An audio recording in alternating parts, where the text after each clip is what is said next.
وإن كنتم في ريب مما نزلنا على عبدنا فأتوا بصورة من مثله وادعوا شهداءكم من دون الله إن كنتم صادقين.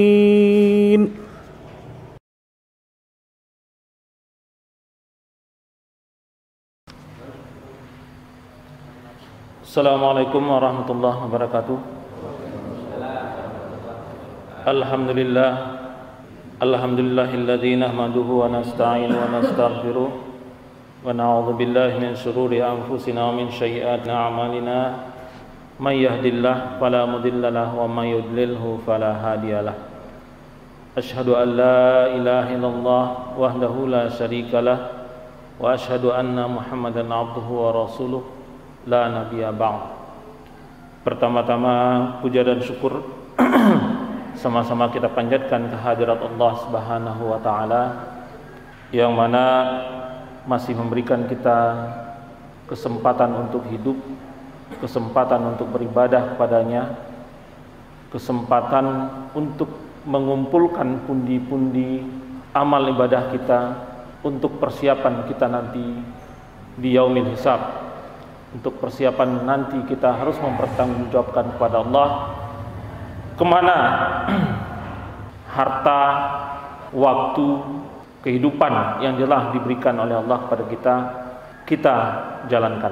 Salawat dan salam tak perlu lupa kita kirimkan kepada junjungan kita Nabi besar Muhammad sallallahu alaihi wasallam yang telah memperkenalkan kepada kita risalah dari Allah sehingga kita sampai saat ini alhamdulillah masih diberikan oleh Allah nikmat yang tiada terkira, nikmat yang tiada terhingga, yaitu nikmat keimanan. Nikmat yang tidak diberikan oleh Allah kepada semua manusia. Nikmat yang tidak diberikan oleh Allah kepada hanya selain daripada orang-orang yang dipilih oleh Allah untuk menerima nikmat ini. Bapak sidang jemaah subuh rahimakumullah. Kita lanjutkan pembahasannya. Bentuk ketiga dari kemusyrikan itu adalah berdoa selain kepada Allah. Dalam surah Al-Mu'min ayat 60 dinyatakan oleh Allah, A'udzubillahi minasyaitonir rajim. Bismillahirrahmanirrahim. Wa qala rabbukum ud'uni astajib lakum innal ladzina yastakbiruna an ibadati sayadkhuluna jahannama dakhirin. Dan Tuhanmu berfirman, berdoalah kepadaku, niscaya akan kuperkenankan bagimu. Sesungguhnya orang-orang yang menyombongkan diri dari menyembahku akan masuk ke dalam neraka jahanam dan dalam keadaan hina dina. Bentuk ketiga yang kita temukan di dalam Al-Quran kemusyrikan ini adalah berdoa selain daripada kepada Allah. Apa praktek yang kita temukan di dalam masyarakat atau di tengah masyarakat tentang berdoa selain daripada kepada Allah ini, ya. Pertama, prakteknya yang sering kita temukan itu adalah ziarah dan meminta di kuburan keramat atau kuburan ulama, katanya sebagai wasilah atau jalan. Padahal jelas-jelas Allah mengatakan di dalam ayat tadi, ud'uni astajib lakum, berdoalah kepadaku langsung, nggak pakai perantara, nggak pakai calo, langsung berdoa kepada Allah, nggak pakai hal-hal yang seperti ini gitu. Praktiknya di masyarakat kita enggak.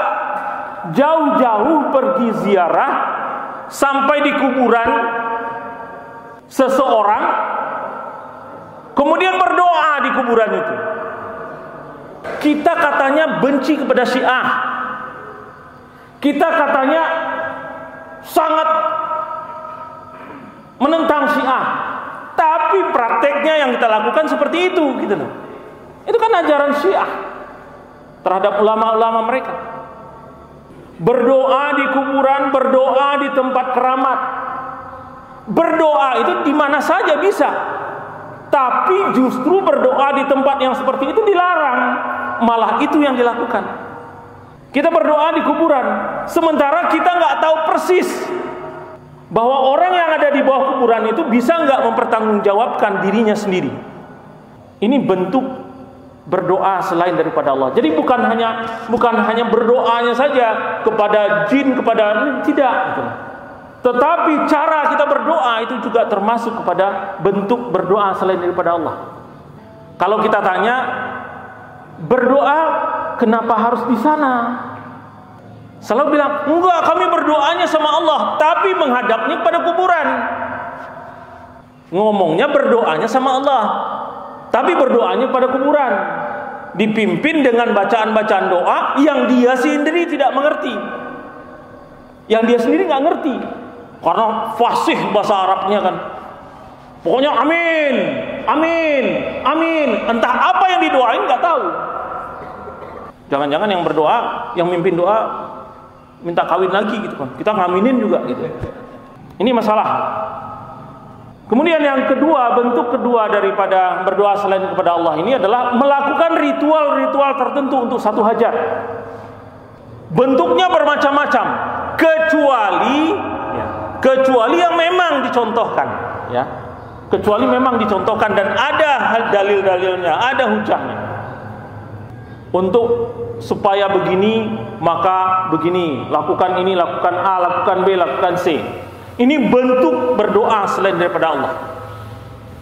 Kalau untuk bisa begini, maka syaratnya harus seperti ini. Ini banyak sekali terjadi. Banyak sekali terjadi. Kemudian berdoa selain daripada berdoa kepada Allah ini adalah bertawasul dengan sesuatu yang tidak dicontohkan, ya. Selain dari yang dicontohkan, ya. Pak, saya bukan orang anti tawasul. Tawasul itu memang ada contohnya. Bolehkah bertawasul? Boleh. Tapi nggak sampai di situ. Ini bukan titik, tapi koma. Bolehkah bertawasul? Boleh, selama ada contohnya. Di dalam Al-Quran ada, dalam hadis-hadis ada contoh bertawasul. Tawasul dengan asma Allah. Itu boleh. Ya Rahman, Ya Rahim, Ya Quddus. Itu apa? Menggunakan nama Allah untuk bertawasul. Itu boleh. Kita diajarkan berdoa seperti itu. Sebelum kita berdoa, kita bertawasul dulu kepada Allah, mempergunakan Asmaul Husna, mempergunakan namanya. Itu ada contohnya. Supaya apa? Ya memang tata caranya begitu. Memuji dulu Allah, kemudian baru kita meminta. Enggak ujuk-ujuk meminta. Kita puji Allah dulu, kita puji Rasulullah dulu, bersalawat kepada Rasulullah, karena memang contohnya seperti itu.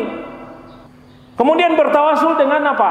Dalam hadis kita pernah temukan bertawasul dengan perbuatan baik. Itu bisa. Dan ada beberapa hal contoh yang lain. Ini bagian bertawasul, nanti satu saat akan kita bahas, ya. Tetapi bertawasul dengan selain yang dicontohkan, selain yang diizinkan, tidak boleh. Bertawasul dengan Syekh Abdul Qadir Jailani misalnya, nggak boleh. Kenapa? Siapa tuh Syekh Abdul Qadir Jailani? Dia adalah seorang ulama, benar. Tapi apakah dia punya hak untuk bertawasul? Kita punya hak.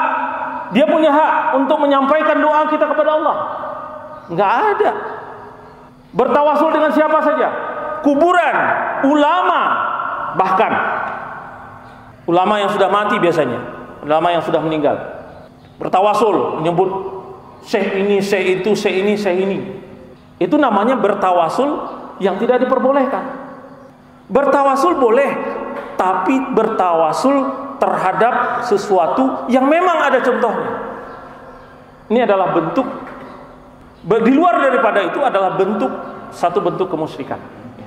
Kemudian bentuk yang lain daripada berdoa selain kepada Allah adalah berdoa di tempat-tempat yang dianggap keramat, seperti pohon, batu, goa, dan lain-lain, kecuali yang ada contohnya juga.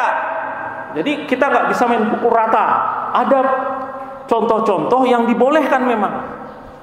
Misalnya contoh Hijr Ismail, itu memang ada dalilnya. Tapi bukan Hijr Ismail keramat, bukan Multazam keramat, tidak. Tapi memang kenapa? Karena kita diperintahkan memang berdoa di tempat itu, dianjurkan untuk berdoa di tempat itu. Tapi bukan meminta kepada Hijr Ismail, bukan meminta kepada Multazam. Kenapa? Karena berdoa di tempat-tempat. Jadi berdoa itu Pak, ada beberapa hal yang mustajabah. Mustajabah dari sisi tempat, mustajabah dari sisi waktu, mustajabah dari sisi kondisi. Orang yang terzalimi itu doanya mustajabah. Berdoa pada waktu sebelum sholat Jumat atau berdoa antara azan, selesai azan sampai kepada iqamah, itu adalah mustajabah waktu. Berdoa di Hijr Ismail, berdoa di Al-Multazam, itu adalah mustajabah maqam,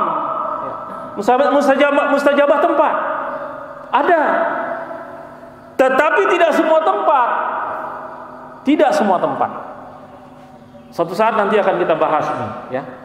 Mustajabahnya Hijr Ismail, mustajabahnya doa di Multazam. Kenapa bisa seperti itu? Itu sudah dikaji oleh orang. Dan itu memang suatu hal yang luar biasa yang diberikan oleh Allah. Tapi tidak pada kesempatan ini. Kita cepat saja, ya. Berhukum yang keempat, bentuk kemusyrikan yang keempat adalah berhukum dengan hukum selain daripada hukum Allah. Di dalam Al-Quran, Allah menyebutkan dalam surah An-Nisa ayat 60, dikatakan oleh Allah, Bismillahirrahmanirrahim. Alam tara ilal ladzina yaz'umuna annahum amanu bima unzila ilaika wa ma unzila min qablik yuriduna an yatahakamu ila at-taghut wa qad amiru an yakfuru bih wa yuridu asy-syaitanu an yudillahum dhalalan ba'ida. Apakah kamu tidak memperhatikan orang-orang yang mengaku dirinya telah beriman kepada apa yang diturunkan kepadamu dan kepada apa yang diturunkan sebelum kamu? Mereka hendak berhakim kepada tagut, padahal mereka telah diperintahkan mengingkari tagut itu. Dan setan bermaksud menyesatkan mereka dengan penyesatan yang sejauh-jauhnya. Bentuk kemusyrikan yang keempat adalah berhukum dengan hukum selain daripada hukum Allah. Tetapi banyak orang yang berhukum kepada atau berhakim kepada hakim tagut. Praktik ini masyarakat seperti apa? Yang pertama contohnya adalah menganggap hukum lain itu lebih adil daripada hukum Allah. Ini bentuk kemusyrikan tipe yang ini. Contoh misalnya, ini banyak sekali terjadi di masyarakat kita. Hukum faraid, jelas-jelas Allah menjelaskan secara gamblang hukum faraid itu. Tapi berapa banyak Pak di kalangan kita yang menerapkan hukum faraid ini untuk bagi warisan? Nggak banyak, Pak. 50% juga nggak ada. Coba kita lihat, orang tua kita membagi warisan, apakah mengikuti hukum faraid? Sebagian besar enggak. Kenapa? Sebenarnya ada beberapa motivasi. Bisa ketidaktahuan. Kalau ketidaktahuan, kebodohan, itu obatnya adalah apa? Belajar dan bertanya. Yang lebih celaka adalah dia merasa lebih adil daripada Allah. Ini yang banyak terjadi. Ini yang banyak terjadi. Hukum faraid itu bilang kalau ada anak laki-laki dan ada anak perempuan, maka bagian laki-laki 2 kali bagian daripada perempuan. Ini nggak diterima. Kenapa? Karena dia mempergunakan akal pikiran dia, perasaan dia. Dia merasa lebih adil daripada Allah. Ini nggak adil. Sebenarnya bagian perempuan harusnya lebih banyak dong daripada laki-laki. Sudahlah, merasa lebih tahu daripada Allah, tapi intinya adalah karena kebodohan, dia tidak mengerti hukum faraid. Nggak mau ngikutin hukum faraid karena takut kebagian nanti sedikit. Kenapa? Asabah itu banyak, 25. Lantas bagian saya mana kalau dibagi 25? Karena kebodohan. Dia tidak tahu ada hijab hirman. Dia tidak tahu ada hijbul nuksan. Kalau sudah ada anak laki-laki, ada anak perempuan, itu sebagian besar daripada asabah itu ketutup. Yang celaka itu bagian ini. Kalau motivasinya tidak melakukan hukum faraid itu, merasa lebih tahu, merasa lebih adil daripada Allah. Ini bagian yang luar biasa nih kemusyrikan. Nggak mau berhukum kepada hukum Allah. Ya, siap-siaplah Pak, kalau nggak mau mempertanggungjawabkan nanti di yaumil akhir harta kekayaan kita, pesankan bagi nanti, kalau saya sudah mati bagi nanti dengan hukum Islam. Kemudian hukum rajam misalnya nggak diterapkan, nggak mau, menganggap bahwa hukum rajam itu kejam. Di dalam Islam ada potong tangan, tidak manusiawi. Di dalam Islam ada. Kalau motivasinya kita merasa bahwa itu hukum yang kejam, maka kita masuk ke dalam musyrik ini, Pak. Lain persoalan kalau seandainya kita nggak lakukan itu karena apa? Karena negara ini punya hukum sendiri. Kita ini negara bukan negara Islam. Hukum yang dipakai bukan hukum Islam. Itu lain persoalan. Tapi kalau kita beranggap bahwa hukum Islam itu kejam, maka ini satu kemusyrikan. Hati-hati, bedanya tipis. Kalau orang sekarang bilang beti katanya, beda tipis. Kalau kita menganggap hukum Islam itu kejam, hukum rajam itu kejam, hukum potong tangan itu kejam, maka kita bisa terjerumus ke dalam kemusyrikan. Tapi kalau tidak bisanya dilakukan itu karena Indonesia tidak menganut hukum Islam, itu lain persoalan.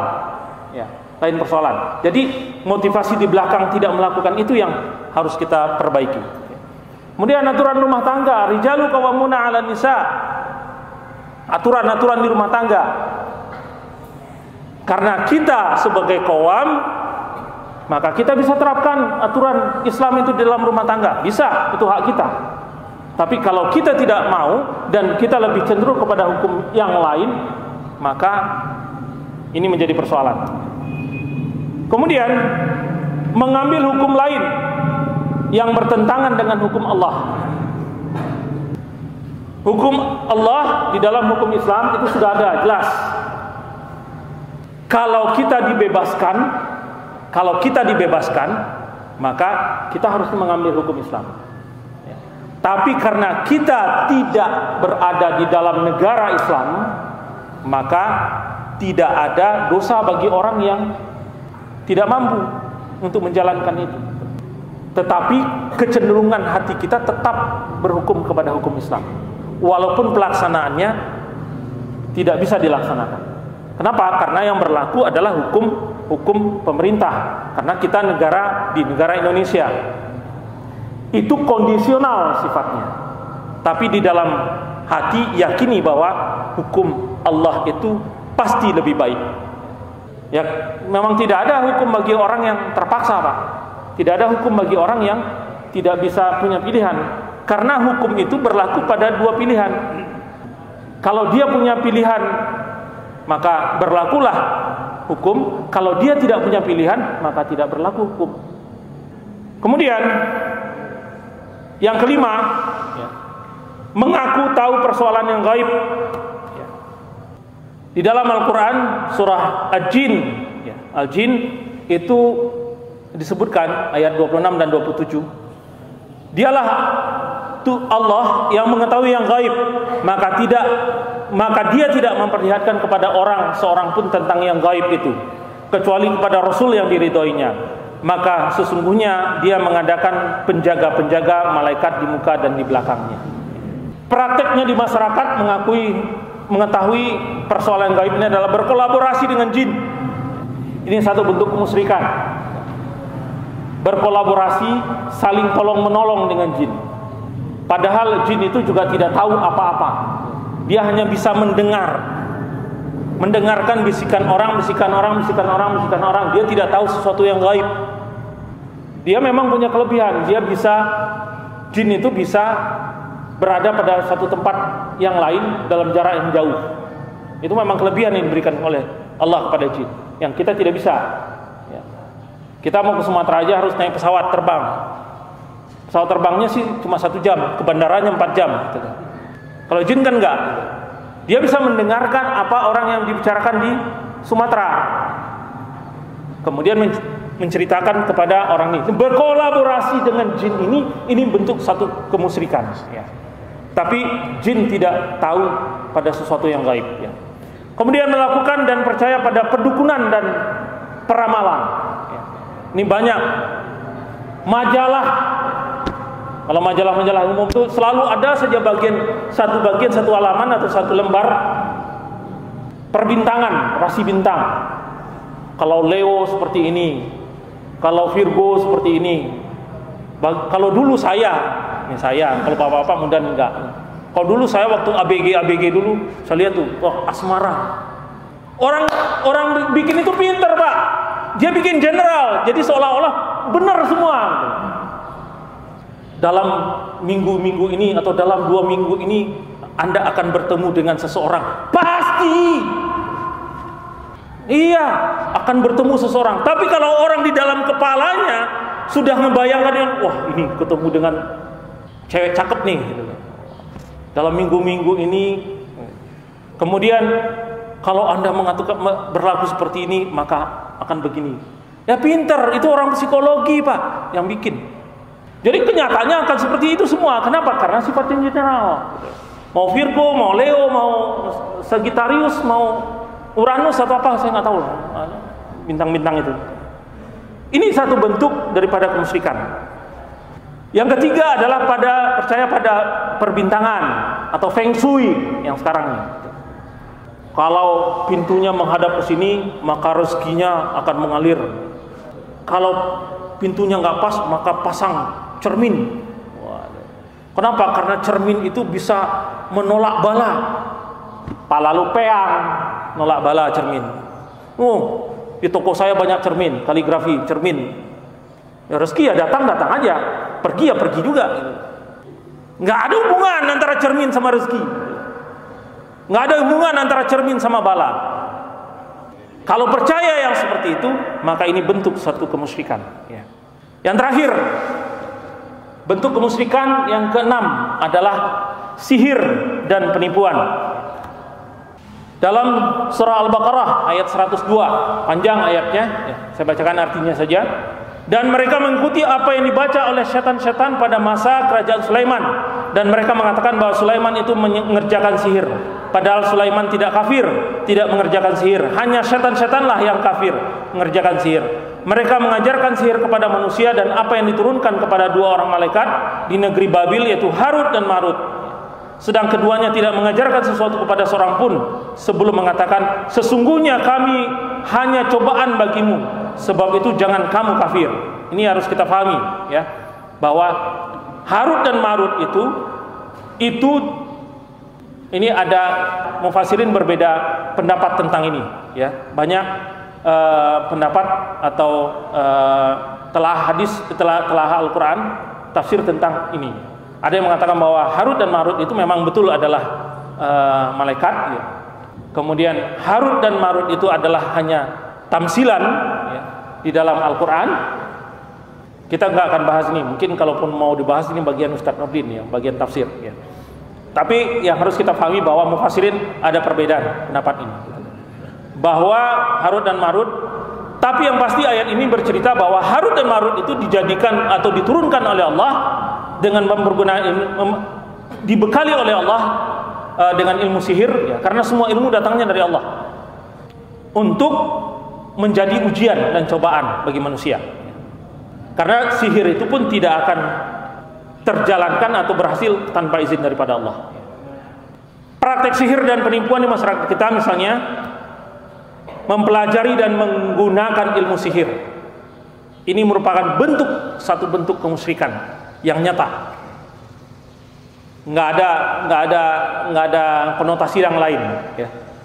Kemudian teluh, tenung, gundam, gendam, pelet, susuk dan lain-lainnya. Masing-masing daerah punya nama sendiri. Yang saya tahu daerah saya banyak yang seperti ini juga. Pelet juga ada. Susuk ini bentuk kemusyrikan yang nyata.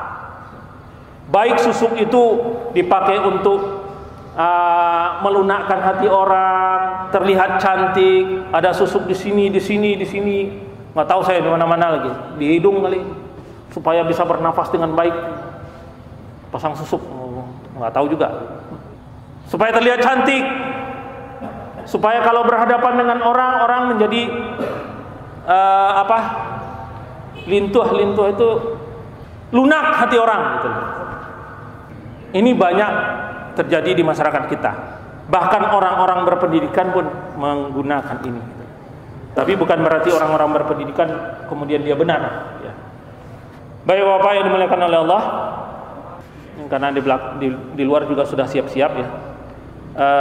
Untuk kajian ini saya cukupkan bagiannya sampai bagian musyrik ya. Jadi pembahasan tentang musyrik selesai. Nanti kita masuk kepada bagian yang lain. Yang sudah adalah kafir, kemudian musyrik, kemudian ada munafik, akan kita bahas. Munafik ini bagian yang paling banyak ayat Allah bercerita tentang orang munafik, Pak. Contoh-contohnya seperti apa? Ya. Nanti kita lanjutkan. Baiklah, sebelum kita tutup, kita punya sedikit waktu. Apa ada yang ingin ditanyakan atau ada yang ingin menambahkan? Silakan. Waalaikumsalam.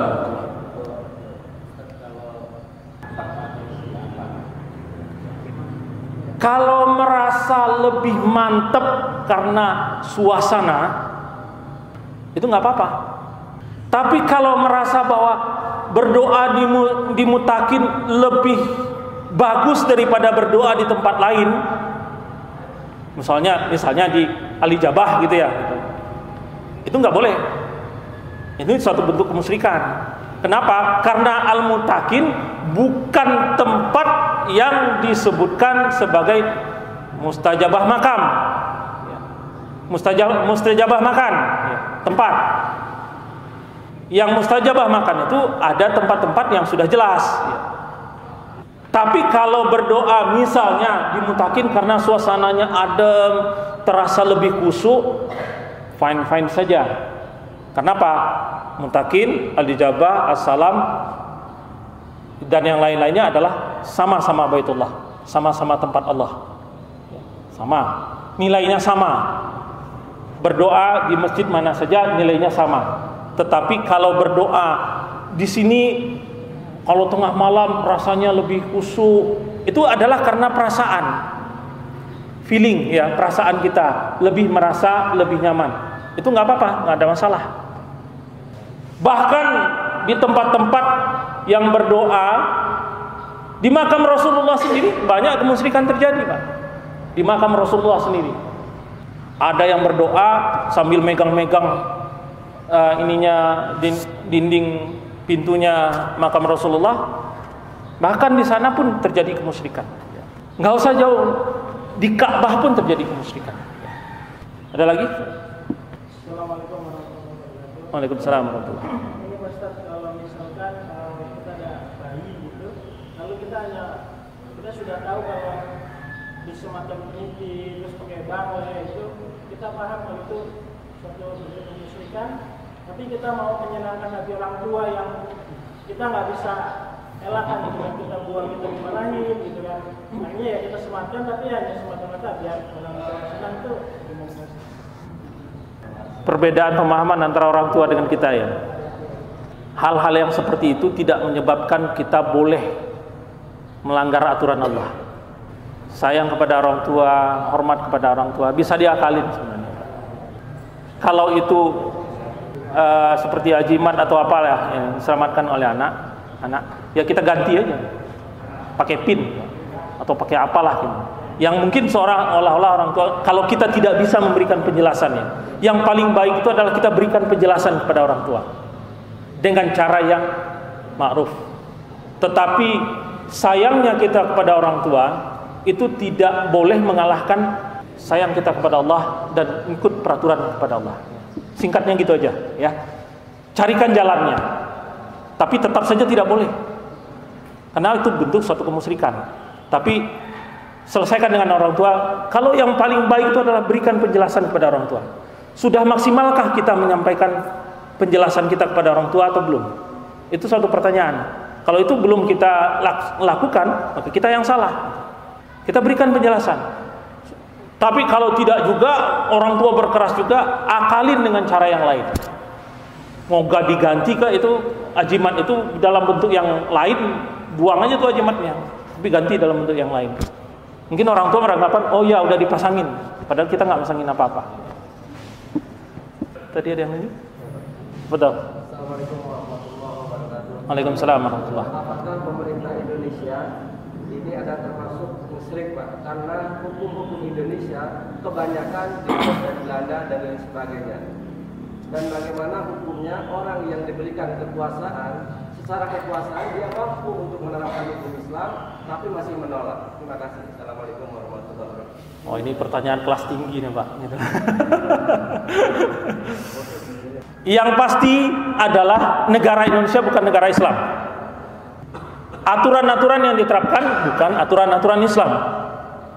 Jadi kita terpaksa karena kita memang tinggal di sini, ya mengikuti aturan-aturan hukum negara ini. Perkara nanti siapa yang harus bertanggung jawab, wallahu a'lam bishawab, saya nggak tahu. Tapi yang maksimal, minimal yang bisa kita lakukan adalah kita tidak ridho dengan itu. Kalau kita sudah tidak ridho dengan itu, maka Allah mudah-mudahan akan mengampuni kita.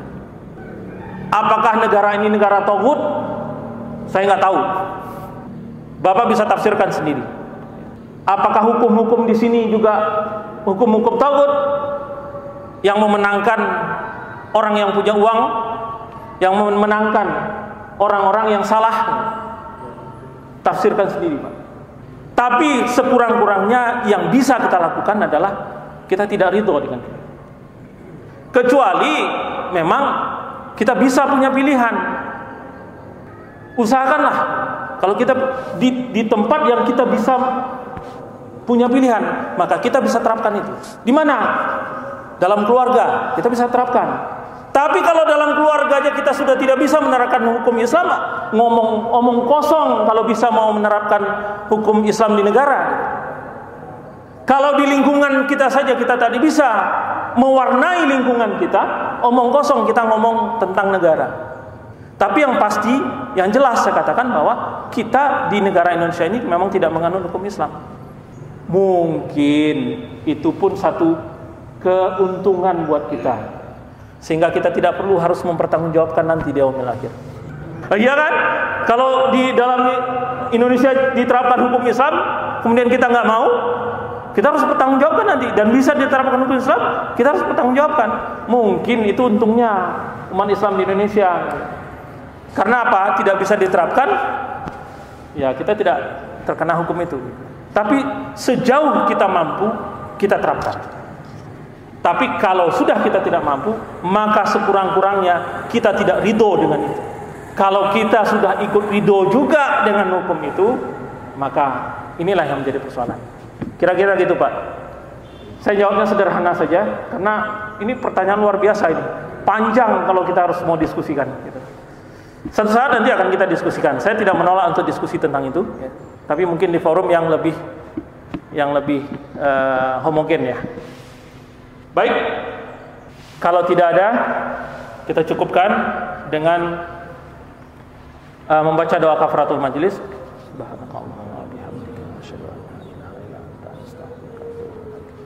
Yang benar datangnya dari Allah, yang salah adalah karena kebodohan saya pribadi. Mohon dimaafkan. Wabillahi taufik wal hidayah. Assalamualaikum warahmatullahi wabarakatuh.